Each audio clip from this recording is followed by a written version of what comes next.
After you install Docker, you may find that your Docker engine status in experimental is false. How to change to true? For example, in here, let's see the status of our experimental in Docker engine. If we type Docker version in here, the status is false. How to make this true?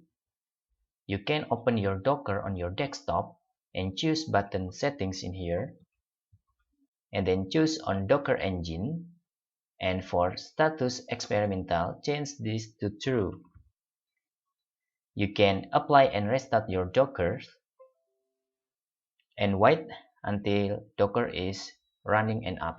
After the restarting is complete, you can try to go to your general in here and then open your command prompt. Then please type Docker version again.